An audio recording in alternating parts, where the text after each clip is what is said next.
Bom, vamos lá. Tudo bem, pessoal? Bom, então nossa última videoaula dessa série, né, que são os povos da Antiguidade Oriental, é sobre os persas. Né? Então vamos ver um pouquinho mais a respeito aí desse povo. Também são dicas bem sucintas, bem rápidas, mas é super importante aqui entendermos um pouquinho dessa civilização persa. Bom, em primeiro lugar nós temos que vir aqui para o mapa, né, para localizarmos direitinho. Os persas, eles estão aqui, ó. Começa só essa partezinha onde está em azul, né, no finalzinho aqui da Mesopotâmia. Aqui começa o que seria o início do Império Persa.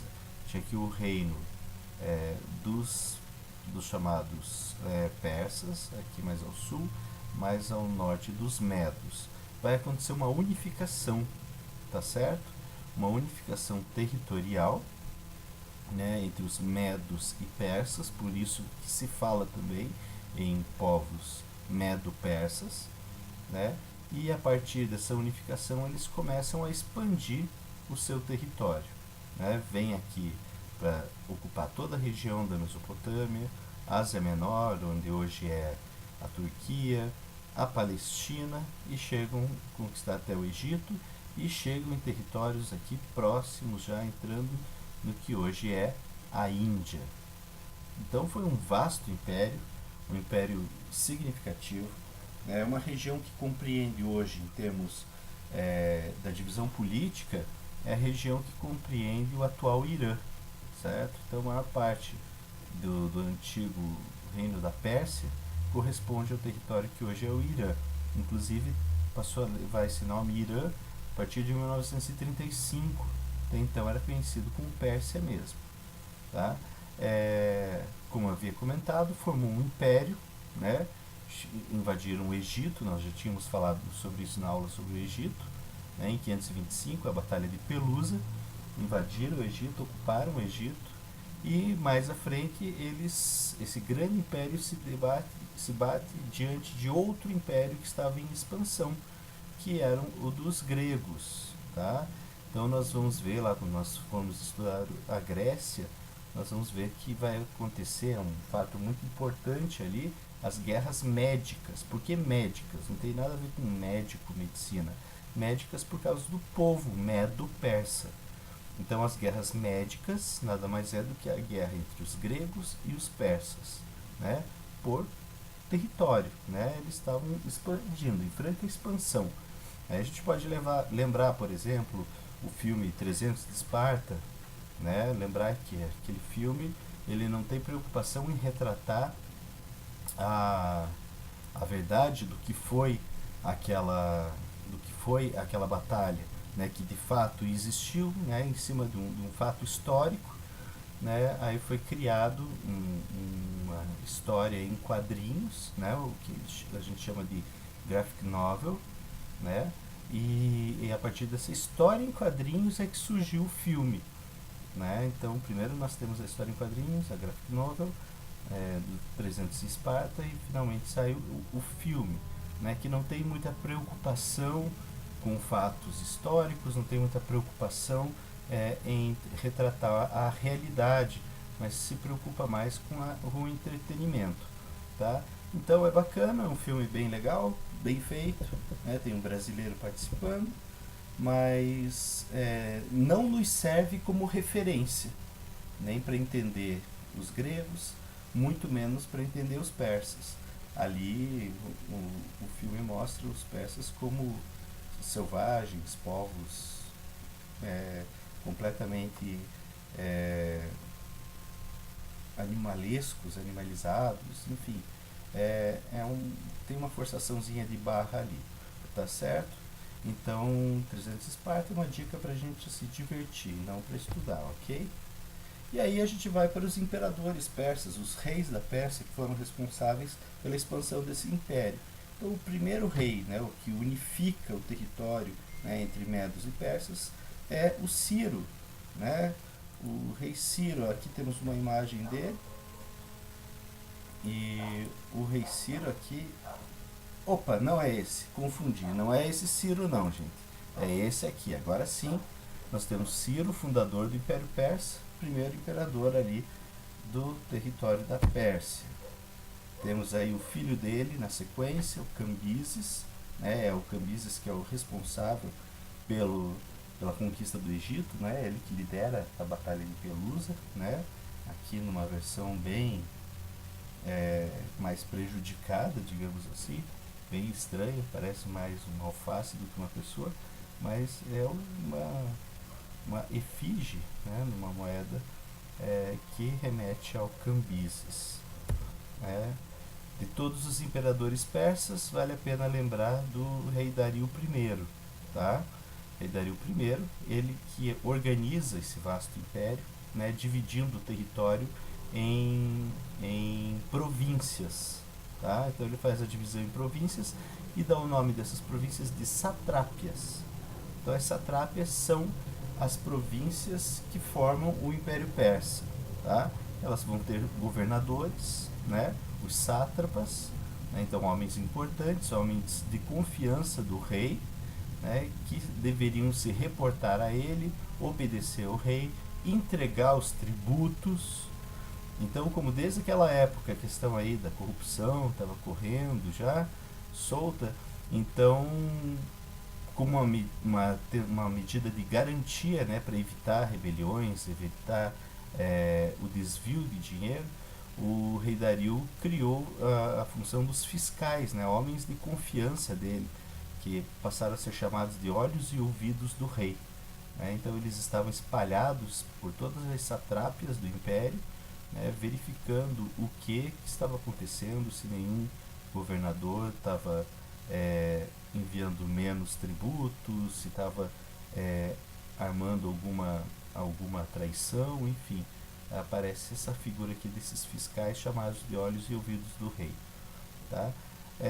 Como eu falei, como o império era muito grande, então foi necessário criar estradas para ligar a capital, para ligar uma cidade a outra, para dinamizar o processo, principalmente o comércio, né, nesse império. Né? Foi criado também um sistema de correio bastante eficiente, né, e bastante rápido, né, para a época. As correspondências eram entregues a cavalo, então existiam postos em que a cada distância era trocado de cavalo, de cavaleiro, então isso fazia com que reduzisse o tempo gasto de uma correspondência de uma parte do império até outra. Então isso foi levado em consideração, bem importante aí essa comunicação, e que foi beneficiada aqui pelo Dario I. E também, né, o que ajuda bastante essa unificação é a criação de uma moeda única em todo o império, o dárico. Né? Então a gente vê que o rei Dario foi o principal organizador desse império. Né? Ele que deu um formato mais consistente ao Império Persa. Né? Repare aqui na imagem, quando se trata dos persas, geralmente eles são retratados com essas barbas aqui onduladas. Né? Então isso era muito comum nas paredes, o desenho de homens com essa representação. Ok? E aí, na sequência dos imperadores, nós vamos ter o Xerxes, né? O imperador Xerxes, aquele que é retratado lá no filme 300 de Esparta. Né? Na Bíblia é tratado como rei Assuero. Né? Ele aparece lá na história do livro de Esther. Né? Então é o mesmo rei, é o mesmo imperador, né? Que vai ter um fracasso diante dos gregos, né? Mais à frente. Né? O filho dele segue na mesma linha, o Artaxerxes. Tá? Então são nomes aqui bem complicados, né? Xerxes, Artaxerxes, vai ter o Xerxes II, Artaxerxes II, enfim. O declínio do Império Persa vai acontecer diante dos gregos, a partir das derrotas, diversas derrotas para os gregos, e finalmente pelos macedônicos na figura de Alexandre Magno. Alexandre conquista todo o Império Persa, né, definitivamente, e inclusive ele começa a se apropriar de muitas características desse império. Ele se apropria né, da vastidão desse império, da maneira com que os imperadores tratavam os seus súditos. O Alexandre da Macedônia, ele vai absorver muito isso daí do Império Persa, tá certo? Mas isso é um assunto que a gente vai tratar lá na frente, ok? Nós temos aqui, ó, o nosso Xerxes, né, do filme 300 de Esparta, um pouquinho diferente, né, do que provavelmente foi, né, mas tá aí. Essa é a figura que hoje se tornou um representante do que foi o rei Xerxes do Império Persa. Não sei se ele teria gostado ou não, mas enfim. Tá? Em último ponto, um destaque aqui dos persas é a sua religião. Tá? Então esse povo, eles tinham uma religião chamada de Mazdeísmo ou Zoroastrismo. Qual é a peculiaridade dessa religião? Bom, assim como a maioria das religiões da região, né, da região do Crescente Fértil, é uma religião politeísta, onde eles acreditam em vários deuses. Tá? Ela foi criada, né, por um líder espiritual, por um líder, um sábio, né, chamado de Zaratustra, tá? Por isso o nome Zoroastrismo. Tá? E essa religião criada por ele, ela apresenta uma concepção que não existia até então na antiguidade, tá? Ele apresenta essa visão dualista de bem contra o mal. Vou explicar melhor isso.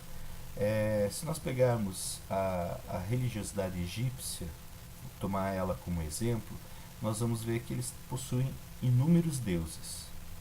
Tá? Esses deuses, eles possuem um caráter muito semelhante ao humano, nas histórias, claro, nas representações. Então eles têm os mesmos humores dos humanos. Alguns fazem o bem, fazem o mal, enganam, mentem, salvam vidas, trazem benefícios, enfim. Tanto a religião egípcia como mais à frente a gente vai ver a religião grega, os deuses possuem muito mais uma semelhança com o nosso, as atitudes humanas. Então você não tem um Deus que é só do bem e um Deus só do mal. Quem vai trazer isso vão ser os persas, uma religião dualista, tá? Onde vai ter um Deus do bem, ele vai ser todo bem, né? E versus, né, numa luta universal, né, que vai até o fim do mundo, né, contra um Deus do mal, representado pela serpente. Vejam que os símbolos, eles vão se aproximando muito daqueles símbolos bíblicos também, tá? Ahura Mazda, né, o deus do bem, luta contra Arimã, deus do mal. E essa é uma luta que perpassa a história do universo, né, e no final o bem vai vencer o mal, né, e aí vai ter o fim do mundo, né, onde os bons vão para o paraíso, os maus vão ser punidos com algum tipo de inferno. Tá? Então são valores, são ideias trazidas pelos persas e que vão ser absorvidas por outras culturas, inclusive dos judeus, né, dos hebreus, da onde está saindo ali a Bíblia Sagrada. Né? Então vale a pena a gente raciocinar um pouquinho, né? E se nós pensarmos que essa visão, né, de um Deus do bem, um Deus do mal, o bem versus mal, é uma coisa que o cristianismo se apropriou muito dessa visão. Né? Então nós entendemos Deus como totalmente bom, e o que seria o equivalente ao mal seria o diabo, a figura do diabo. Né? Então podemos imaginar, né, que é uma forte influência da religiosidade persa. Uma outra curiosidade só, né, para ninguém dizer que eu estou falando à toa, né, comparando com o cristianismo, mas a data, dia 25 de dezembro, não era uma data que os judeus comemoravam nada. Tá? Era uma data comemorada na religião persa, né, em homenagem ao deus do sol. Né, tinha mais especificamente ao período da colheita, né, então eles faziam uma grande uma grande festa, né, no dia 25 de dezembro, que envolvia diversos povos. Quando o cristianismo ele entra, né, ele se torna uma religião oficial ali naquele império, mais à frente do Império Romano, seria muito complicado tirar uma festa tão importante, tão significativa como era o 25 de dezembro. Então o que acontece? Ele é incorporado na religião cristã. E essa data, né, que já havia festa, já havia troca de presentes, né, ela passa a ser incorporada e só muda o significado e passa a ser considerado o Natal nessa data. Ok? As histórias a respeito da religiosidade, o livro sagrado do zoroastrismo, está nesse livro chamado Zen de Avesta. Tá? Uma boa parte dele escrita pelo Zaratustra. Então é isso, gente. Sobre os persas, é isso que nós temos. Então, valeu e até a próxima.